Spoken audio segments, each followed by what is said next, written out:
కనిపించని శత్రువు పార్ట్ 21 రచయిత శేతాంశి గారు. కథలోకి వెళ్దామా? ఒక గేమ్ పెడతాం, అందులో ఎవరు గెలుస్తారో చూద్దాం అని ఒకడు అంటాడు. అదేంటంటే, ఇక్కడ ఒకరు నీ చేతుల్లో చావాలి. అది మీ నాన్న లేక అమ్మాయ, ఎవరో నువ్వే డిసైడ్ చేసుకో అని ఒక కత్తిని అవని ముందుకు విసురుతారు. ఇంకొకడు ఆరుషి తలపై రాడ్డుతో కొట్టడానికి రెడీగా ఉంటాడు. పోనీలే, ఇంకో ఆప్షన్ ఇస్తా. నీకు దీన్ని చంపడం ఇష్టం లేదు కాబట్టి నువ్వే ఒక పని చేయి.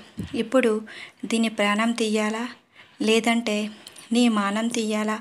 అదీ కాదంటే నువ్వు నీ చేతులతో వాణ్ణి, అదే మీ బాబుని కత్తితో పొడుస్తావా అని రాక్షసుల్లా నవ్వుతూ అడుగుతారు.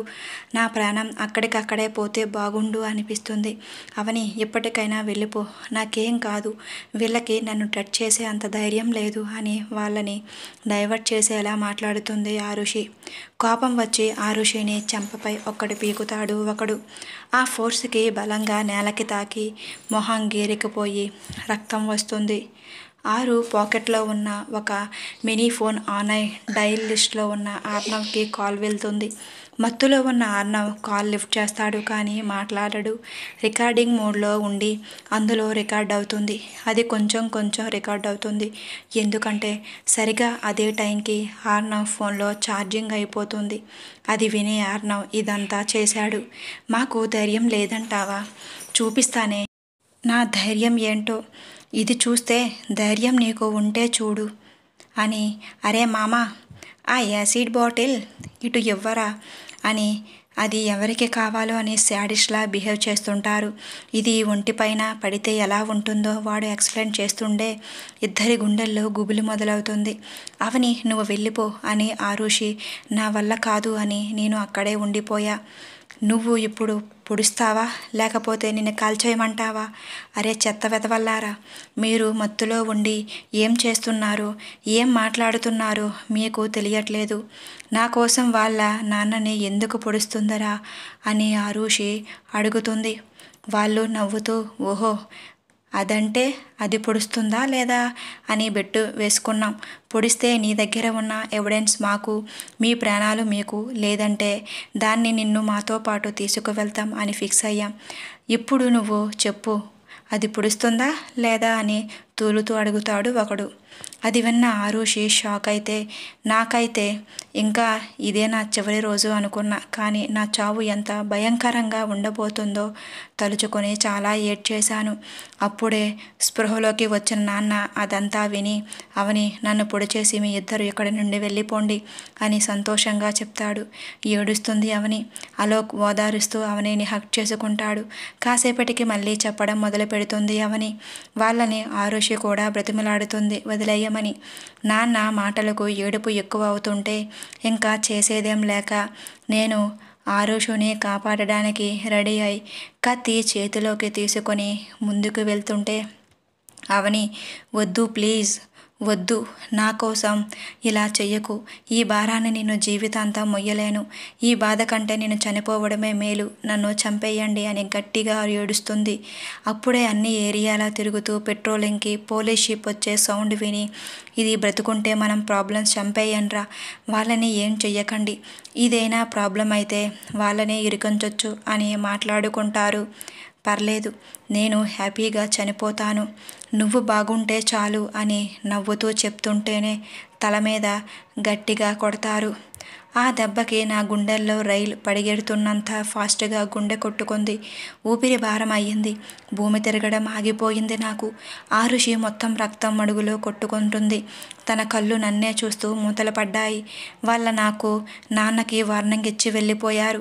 కాసేపటికి తేరుకున్న నేను ఏడుస్తూనే నాన్నని లేపి ఆరుని తీసుకొని పెద్ద హాస్పిటల్కి అయితే మళ్ళీ తనకి ప్రమాదం అని ఫారెస్ట్లో ఉన్న ఆ మూలిక వైద్యం చేసే క్లినిక్కి తీసుకువెళ్ళాం. ఆ నైట్ అంతా అక్కడే ఉండి మళ్ళీ ఎర్లీ మార్నింగ్ బ్రష్ దగ్గర అన్ని మేనేజ్ చేసి ఇంటికి వచ్చాము. అమ్మ అడిగితే ఎక్సెట్రా వర్క్ అని చెప్పాము. ఆ రౌడీలకు మా గురించి ఏం తెలియదు, కానీ ఒకవేళ తెలుసుకొని వస్తే ఆరుకి ప్రమాదం అని మళ్ళీ తన దగ్గరకు వెళ్ళలేదు. బ్రతకడం కష్టమన్నారు. ట్రీట్మెంట్కి చాలా డబ్బు కూడా అవుతుంది అన్నారు. కానీ నాన్న వాళ్ళ ప్రయత్నం మానకుండా ట్రై చేయమని మనీ అరేంజ్ చేస్తా అని తన సేవింగ్స్, గోల్డ్స్ అన్నీ ఇచ్చేశారు. నాన్నకి తెలిసిన వాళ్ళ ద్వారా ఎవరికి అనుమానం రాకుండా మనీ పంపి తన గురించి తెలుసుకునేవాళ్ళం. నేను మాత్రం ఆ సంఘటన తర్వాత బయటకు రావడం మానేశా. అది జరిగిన 4 రోజులకే నాన్న కూడా చనిపోయారు. అది కూడా వాళ్ళ పనే అనుకున్నా. ఆరుకి దూరంగా ఉండడమే నాకు, తనకి, ఇద్దరికి సేఫ్ అనుకొని మా దగ్గర ఉన్న మిగతా మనీ కూడా ట్రీట్మెంట్ కోసం ఇచ్చేసి ఎవరికంట పడకుండా ఆ ఊరు వదిలి రావడానికి చాలా కష్టం అయ్యింది. మధ్యలో రాజారాం సారుతో డొనేషన్స్ అని మనీ కలెక్ట్ చేయించి ఇంకా నేను పార్ట్ టైం వర్క్ చేస్తూ ఎవరికి అనుమానం రాకుండా ట్రీట్మెంట్ కోసం డబ్బులు పంపేదాన్ని. నేను మాత్రం తనని అక్కడికి పంపిన తర్వాత ఎప్పుడూ డైరెక్ట్గా కలవలేదు. కనీసం ఫోన్ కాంటాక్ట్ కూడా చేయలేదు. ఎందుకంటే అంత దూరం వెళ్ళి తనకి ప్రాబ్లం తీసుకురావడం కంటే ఇంత దూరాన ఉంటూ తనని కాపాడుకోవడం నాకు ఇంపార్టెంట్ అనిపించింది. ఇప్పటి వరకు తన పేరు అరుణ అనే పిలిచేవాళ్ళం అని చాలా బాధగా చెప్పింది అవని. అంతా విన్న ఆలోక్ నరాలు కోపంతో పైకి ఉబికి వస్తున్నాయి. తను లేచాక వాళ్ళ గురించి కనుక్కొని వాళ్ళలో ఒక్కడిని కూడా వదలను అని చెప్పి థ్యాంక్స్ అవని. ఆ రోజు నువ్వు వెళ్ళిపోయి ఉంటే ఆ ఋషి ఎప్పటికూ శవంగా కూడా మాకు దొరికేది కాదు. మీ నాన్న లాంటి ఇంత మంచి వాళ్ళు కూడా ఉంటారా అని ఆశ్చర్యంగా అంటాడు. మీ మంచితనం వల్లనే ఆరుషి మీకు దొరికింది. సాటి మనిషికి సహాయం చెయ్యడం మానవ ధర్మం అని మా నాన్న ఎప్పుడు చెప్పే ఒకే ఒక మాట ఇది. అవని నవ్వుతూ చెప్తుంది. సరే, నువ్వు రెస్ట్ తీసుకో, ఆఫీస్కి వెళ్ళి వస్తాను అని చెప్పి డైరెక్ట్గా అర్ణవ్ దగ్గరికి వెళ్తాడు. కాన్షియస్లో లేని అర్ణవ్ని అలోక్ ఒక్కసారి జాలిగా చూసి అవని చెప్పిందంతా రికార్డ్ చేసి అర్ణవ్కి వినిపిస్తాడు. ఆరుషి బ్రతికే ఉంది. అవని ఇంకా వాళ్ళ నాన్న వల్ల మనకి సహాయం చేసిన అలాంటి మంచి మనిషిని చంపేశావు. అది చాలదు అన్నట్టు అవనిని చంపాలనుకున్నాం. మత్తులో ఉంటే మెదడు ఆలోచించడం మానేస్తుంది అని నీకు చాలాసార్లు చెప్పాను. అయినా నువ్వు వినలేదు. అందుకే ఇప్పుడు ఈ బాధ మొత్తం నువ్వు భరించాలి. అప్పటికైనా మారుతావేమో అని వెళ్ళిపోతాడు. అలోక్ అర్ణవ్ కంట్లో నుండి కన్నీళ్లు కారుతాయి. ఇంట్లో అందరికీ జరిగింది మొత్తం చెప్తాడు అలోక్. అవని మీద అందరికీ అభిమానం, ప్రేమ ఎక్కువవుతాయి. ఇంకా ఉంది. Please like and subscribe for more videos. Thank you for watching. Story ఎలా ఉందో కామెంట్ రూపంలో తెలియజేయండి.